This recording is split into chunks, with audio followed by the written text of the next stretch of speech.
The team has from this morning been doing what's an initial mapping, which means it's trying to trace what happens from when the patient got, before she landed actually, people who were on the plane.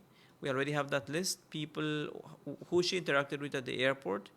The flight she took on to San Pedro, we already have that list as well. Who took her to her house on the Thursday when she arrived. We already had a lengthy discussion with her, where she was on Friday, where she was on Saturday, where she was on Sunday.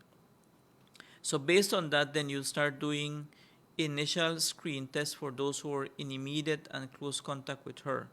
It also doesn't mean that every single person in San Pedro who now has the flu will be screened, because I think that's one of the common questions. That's not the way you do your basic research. I mean, you have to find out who is most at risk, particularly the ones who are closest contacts of her, and make a determination in that regard. So that's part of the work that routinely would take us 48, we have said maximum up to 72 hours. According, she was at a party in San Pedro on a Saturday night. How true is that? We have spoken with her. She did interact with other 8 family members, as I understand, on that Saturday. Those have all now been placed on people in isolation. Well, 3 of the persons who she was routinely in contact with before she came to the facility have already were isolated from Friday. We are going to assess individually all those persons who interacted with her on the Saturday.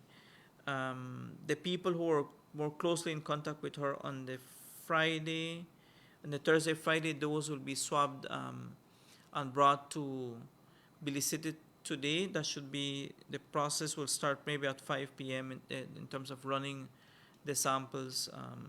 Now because we're scaling up our screening, we are telling people that it can take up to 24 hours, because we are going to run it by batch numbers now.